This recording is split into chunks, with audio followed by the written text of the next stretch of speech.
Grand Rising, my fellow federal workers. This is an urgent message to all of my colleagues out there.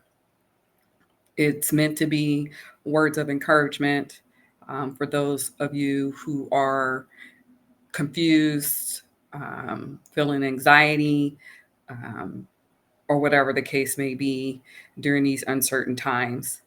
Today is the deadline.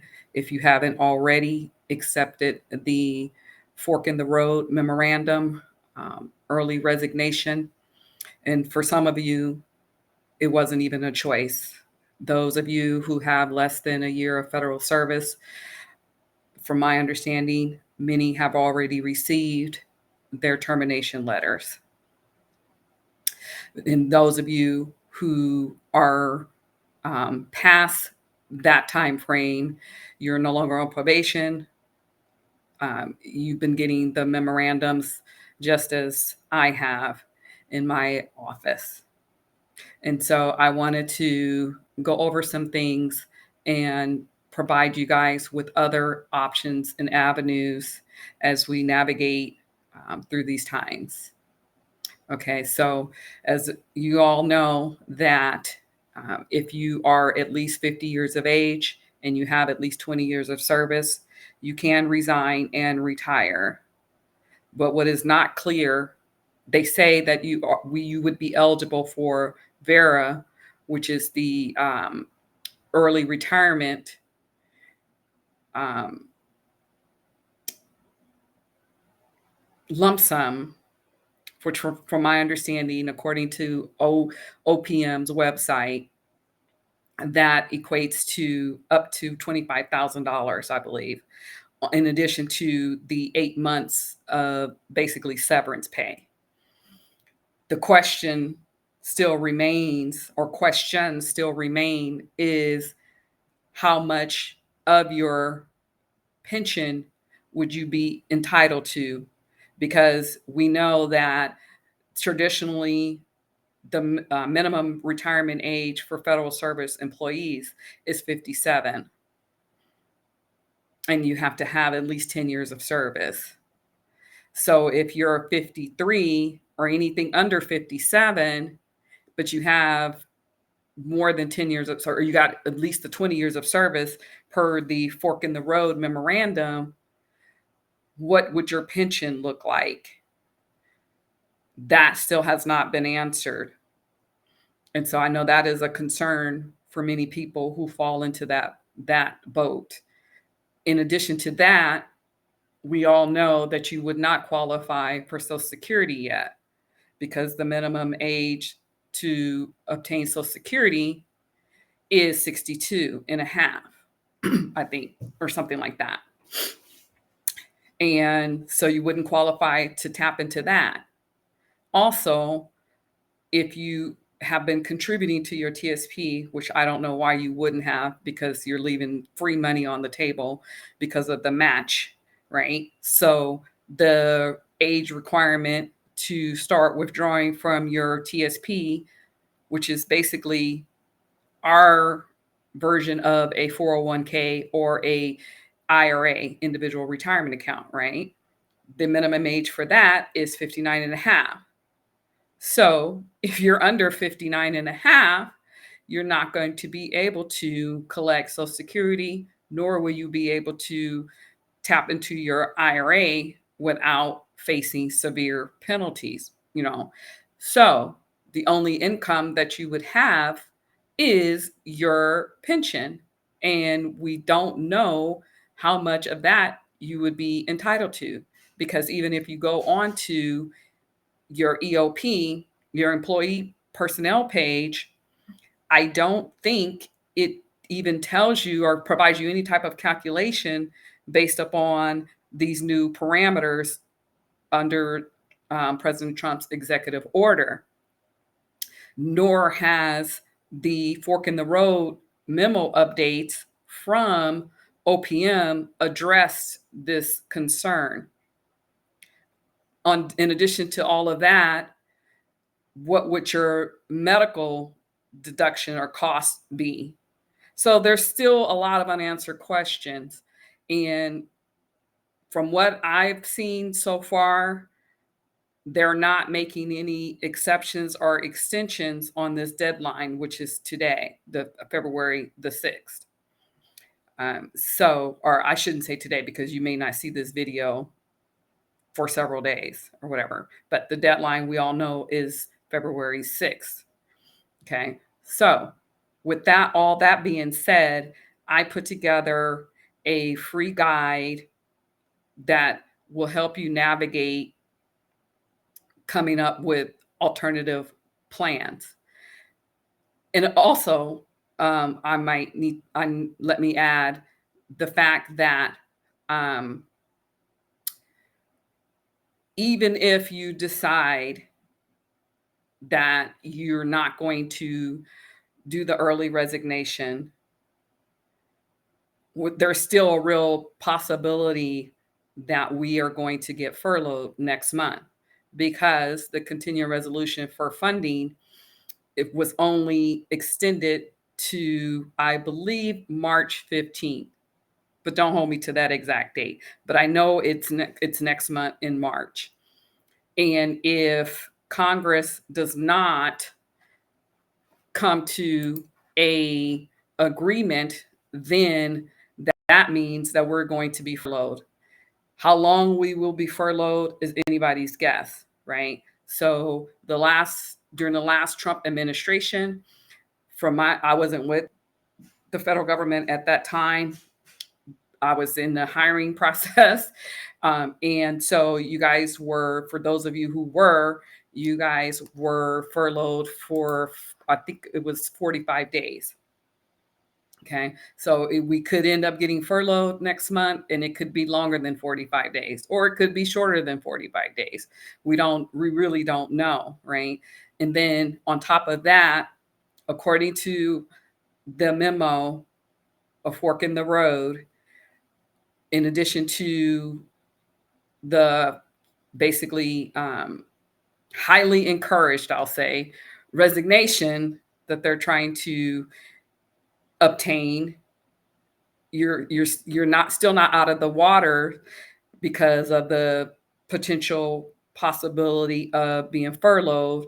And even if Congress is able to come to an agreement in terms of the budget and President Trump signs it, you're still not out of the weeds because they're still looking at a reduction in overall workforce and restructuring.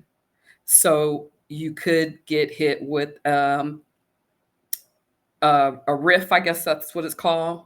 So, which basically means that you would be laid off and potentially offered another position somewhere else, but it could be at a lower pay grade than what you're at now. Or it could be a situation where you would have to be willing to relocate because the commute, is not feasible for you, or something like that. Or it could be a situation where the position is not full time. Maybe it's a part time position. And so you're going from full time to part time. Or it could be a position where it is only for a limited amount of time, say maybe 2 years or 3 years or 4 years or something like that.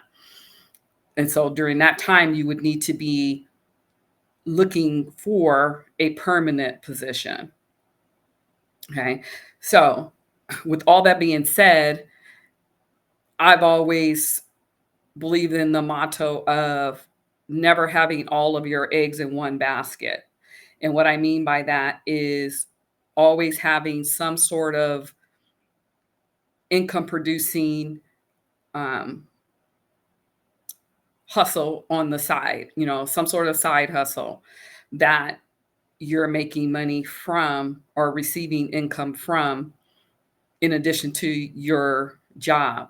It's just, even before this whole situation, that's been my philosophy.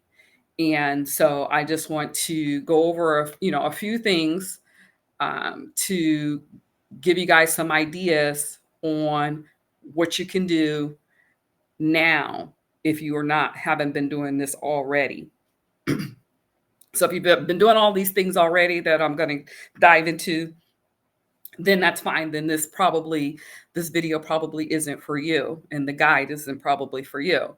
But if you haven't, then definitely hang in there with me, and please continue to watch the video, and make sure you uh, look at the link in the description and click on that to get the guide. Okay, so let's go through a few things. So understanding your risks. So what does the fork in the road memorandum mean for us? Well, I've already discussed that, right? So we're looking at the potentially indefinite furlough, an indefinite furlough. Of course, Congress eventually will come to some agreement, right? They always do. But even for a lot of us, missing one or two paychecks is just too much. It will cause major disruption in our families, right? Or even, job elimination altogether, like I already discussed. And they're already saying in the Fork in the Road memorandum that there are going to be significant job eliminations and position eliminations. So, waiting and thinking that we have job security is no longer an option. So number one tip that I have for you is that have your resume and cover letter, professionally updated. Now, that's something that I do offer through my online business, West Coast of Media Solutions.com. But if you don't want to, work with me, that's fine. I'm not saying that you have to work with me. I would love that if you did, but if you don't want to, that's totally fine. You can, work with somebody else, or you can take a shot at it yourself. It's totally up to you. I would recommend that you have a professional do it, and here is why. I even had a professional do mine, and I've been doing resumes and learned how to do resumes when I was 13 years old in my summer youth job. Okay. So I've been doing them for a very long time. But even I had someone else do mine, because when you're looking at your own writing, a lot of times we get tunnel vision. So we don't see the grammatical errors. We don't see the um, we don't see that maybe our word choices should be different. You know, you just get tunnel vision when you're looking at your own writing. It's just like the same thing of don't represent yourself in court. Don't be your own attorney, right? It's hard to be objective when it's your own writing. So that's why I say it's worth it to invest in a professional and have it done a third party, because they're going to see things that you won't see. I do it all the time. That's why, it's good to, before you send an email, to double check it a few times before you send it, because, and I'm bad at this, or even a text message. I'm bad at this. A lot of times I will just shoot off a text message or whatever.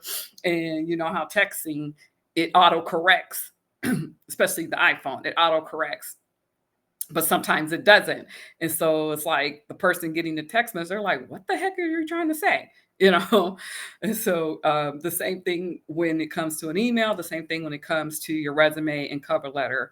You have tunnel vision and you don't see your mistakes.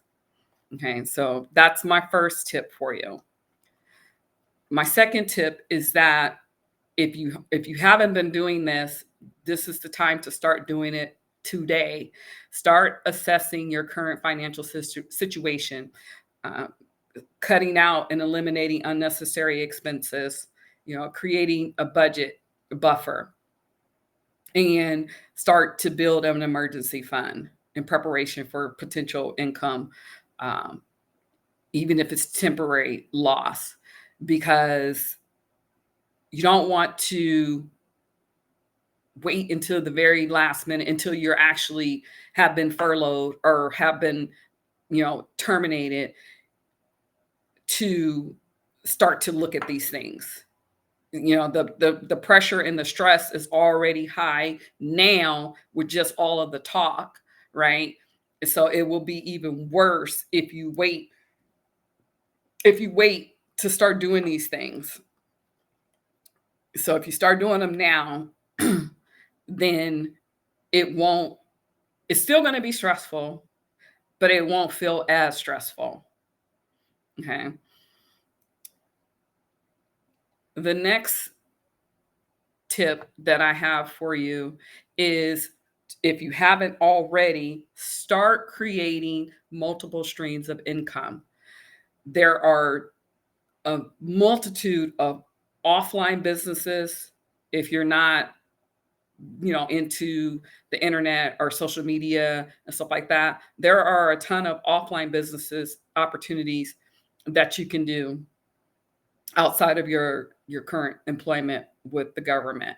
Okay, there's a plethora of online ventures that you can do to start monetizing digital platforms and various side hustles. There is affiliate programs online that you can take part in. Amazon has an affiliate program, and all of this, well, I shouldn't say all of, but there are a ton of different affiliate websites that have tons and tons of affiliate marketing, um, digital products in all different industries. So if you're highly into fitness or something like that, or you love to cook, there's tons of platforms out there where you don't have to reinvent the wheel. You don't have to create your own um, digital products, whether it's an ebook or something like that. You don't have to sit there and try to create all of that stuff on your own. There are already products out there that you can purchase with, they call them resale rights, which means you are able to resell that digital product as if it's your own. You can tweak it a little bit so that it, sounds more like your voice. If you want to, you can add in some of your own personal stories or accomplishments. I mean, it's unlimited of what you can do, when it comes to digital products. Okay. As far as offline businesses, there are tons and tons and tons of various offline businesses out there. And I'll just give you a couple of examples of what me and my husband have been doing. So we have a trucking business because my husband has over 20 years of experience in the trucking industry. So we have, several trucks, one of which he drives, and the other we hired a friend of mine's, and she's driving that one. So that's an example of an offline business. Okay. Um, Another example of an offline business that we love more so my husband, although I do love them. We have toy poodles, and we decided, 2 years ago, to start breeding them, or allowing them to breed. We don't force them to breed; they do it on their own. And we started, selling their puppies, and we started with just our female and our male, and then now we've added two more females. So it's been a good little side hustle business. We just got the third female a couple of months ago. So she won't be ready to start um, producing puppies until the end of this year. But with just the two females that we have, we've been able to, earn over $15,000 in a year. So that's over $1,000 a month if break it out. So and um, it's been great. The only challenge is that when we go out of town, we travel, but that's not even really a huge challenge because we do have a family member who loves animals. She loves dogs, and so she always watches some for us when we go out of town. But if she's not available, worst case scenario, our vet also boards dogs, so we could easily and they board cats too.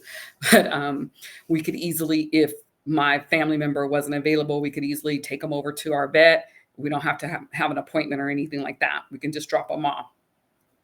So that's also an option. And then there's Rover, worst case scenario, if you wanted to go into the dog breeding business, you could use Rover as well. um, to board your dogs when you go out of town or something like that. So, and then the other offline business that you could do is house hacking. And that's where, if you've got at least one spare bedroom in your house, then you could put that as a short-term rental on platforms like Airbnb, Vrbo, Expedia, Furnish Finders, and there's several out there that you could do that. And that's how we started with doing house hacking. And then a couple of years ago, we converted our detached garage to a studio apartment.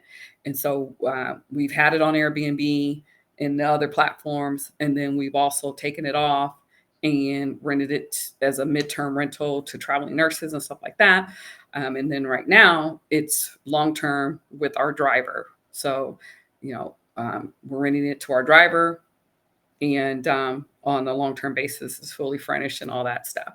So you can also do that. Although that's going to take some money to convert your garage, or how we did, or if you've got a basement, to convert it if it's not already, set up to live in and stuff like that.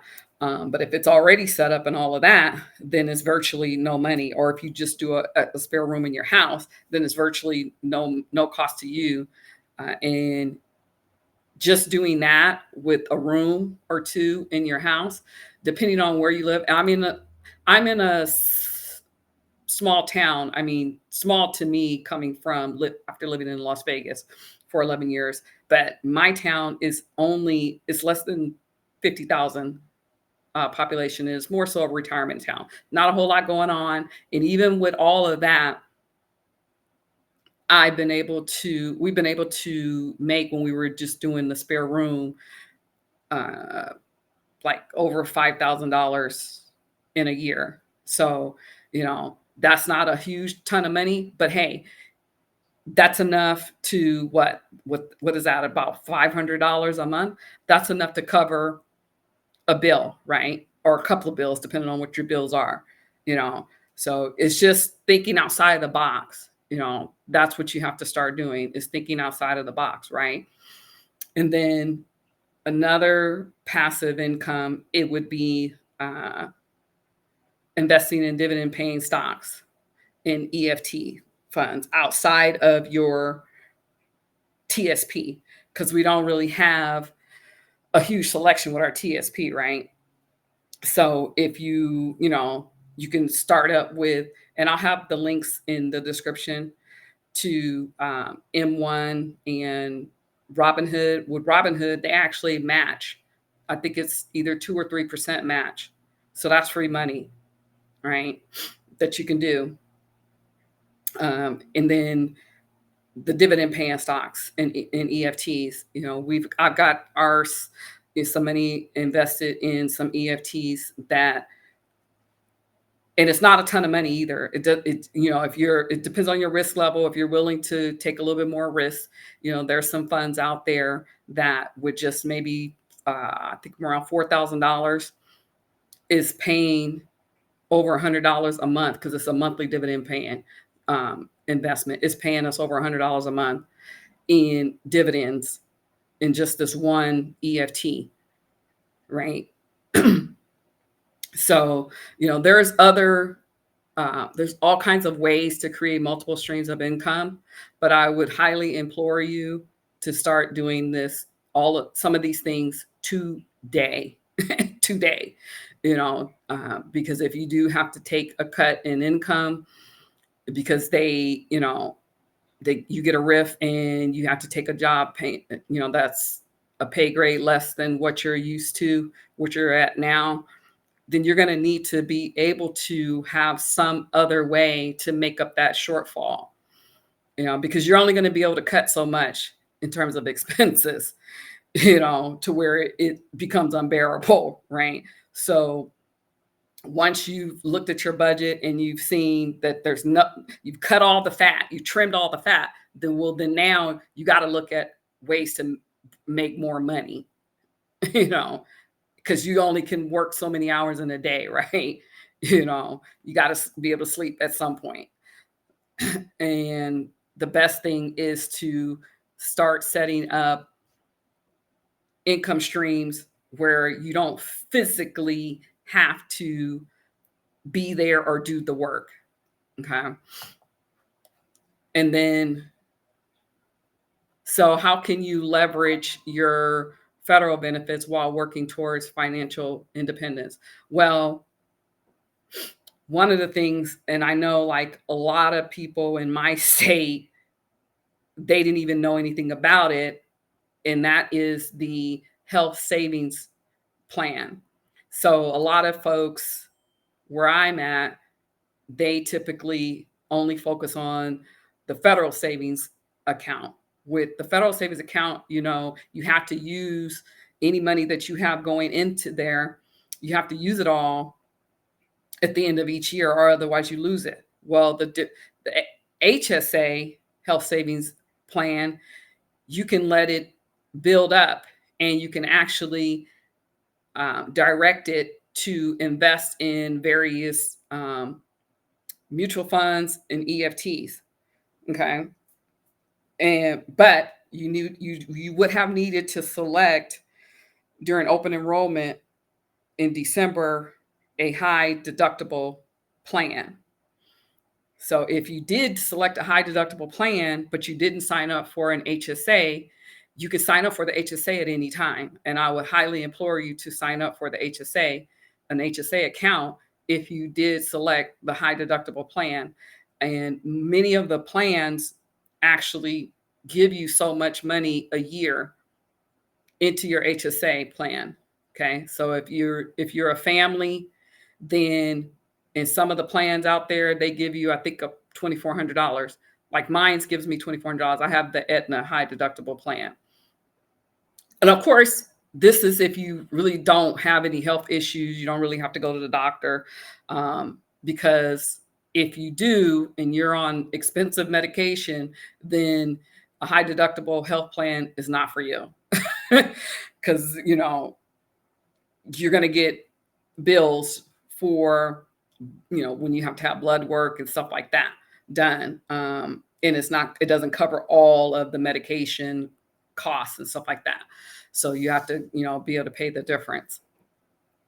But the thing about it is that in terms of it being you leveraging your benefits, this is how you can leverage your benefits, by just investing that money, and then when the time comes, you can, if you're able to continue to add to it while you're employed, then when the time comes and you're ready to start tapping into it, I think if you're over 59 and a half, you can tap into it for any reason, and the money is tax free. But if you're under that, then you need to basically kind of like keep your receipts when you need to withdraw from it. But it could be another source of income in retirement, and it greatly reduces any money that you have going into it out of your check. It greatly reduces your taxable income.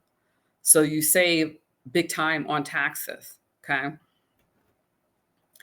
And in terms of doing side hustles that complement your federal employment, um, you want to do that don't interfere with any policies. So like if your position is that of, let's say, a loan specialist for single family, for instance, you're not going to want to go and get your mortgage license and do loans on the side for a mortgage company without getting approval first.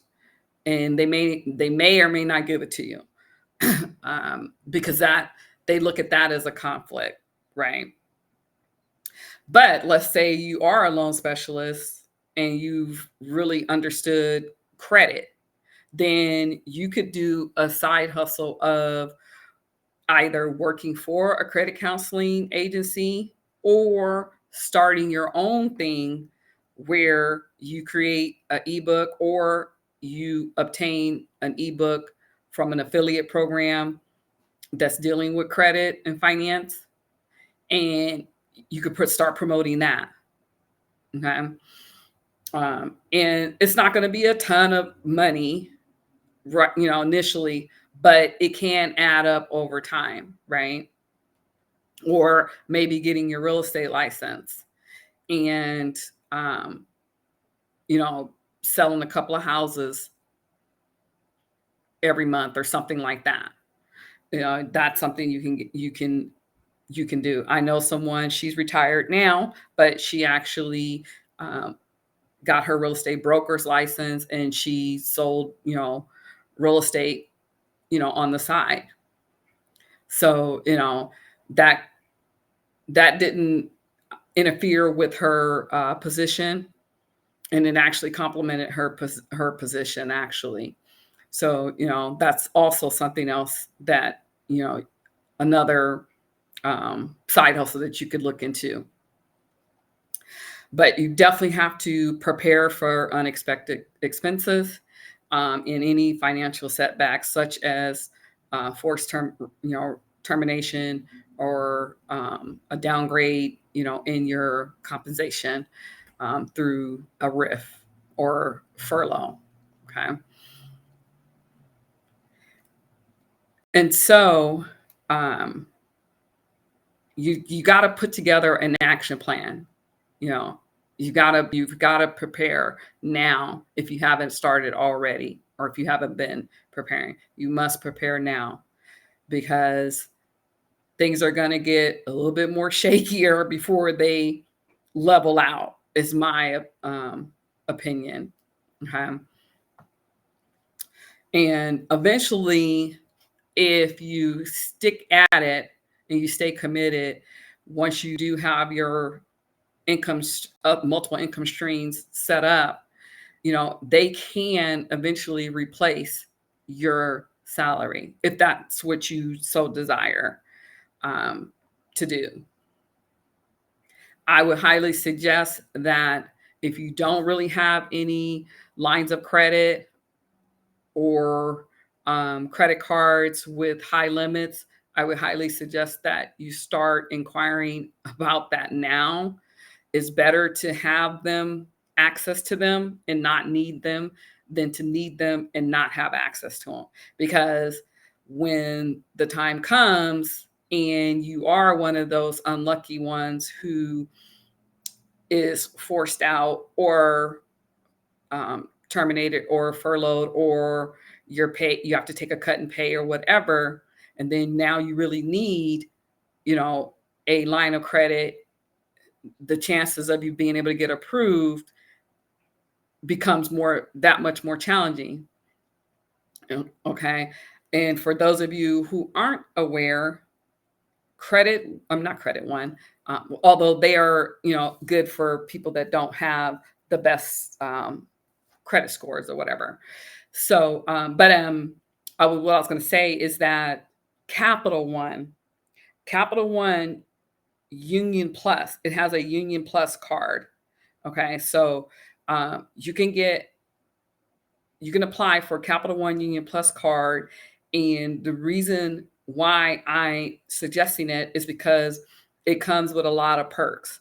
So they will give you grant money, I think up to like $500 or something like that if you get furloughed and stuff like that. But you got to have the card for a certain amount of time. And it might be a month or two or something like that. So that's why I'm imploring you to get that, the card today, at least apply and see what they say. I'll have the link to the Capital One Union Plus card in the description, my referral link. It doesn't add anything extra to you, any of my referral links. It doesn't increase your cost for anything, but it will help me get a little fee. And also some of them actually will give you some money as well. Um, so it's a win-win for everybody all the way around. Okay. So again, in conclusion, uncertainty, although it doesn't feel good, it doesn't have to mean instability. And by preparing now, you can take control of your financial future and create the freedom that you deserve. Okay. Whether you decide to, or it's decided for you to stay in federal service or to transition to another job or to entrepreneurship, it would behoove you to have multiple income streams, which ensures you that you never are at the mercy of government funding decisions again. So the time to act is now. Okay, now. And if you need more information or you would like more guidance on and resources on how to build multiple income streams, you're more than welcome to visit my website, which is west-coast-media-solutions.com. Okay. And also my YouTube channel, which is West Coast Media Solutions. Of course, it's youtube.com/the West Coast Media Solutions, no hyphen in there. I look forward to hearing from some of you. I hope that the information I provided you found helpful. And again, like I said, yes, these are uncertain times, but they don't have to be unstable times. If you start preparing now, if you haven't already, with creating other sources of income for yourself, start today. One last tip, another option for you, something that you already know how to do, that you can start basically this weekend is, and if you have a decent car or vehicle, then you can start doing rideshare, Uber and Lyft. Just about everywhere, um, there's Uber and Lyft. And so that's something that you can start doing right now. And you don't need to go out and obtain any new skills, because pretty much all of us has a driver's license and we know how to drive. And as long as you have at least a 4-door vehicle, you can start doing that. If it's, not too old, you definitely can do it if it's in good shape and all that. If it is much older than what they allow, then you can always do the various food deliveries, whether it's DoorDash, Uber Eats, also, Amazon Flex, depending on where you live. There may be an opportunity there. And then there's also other delivery type of services. There's medical delivery services as well.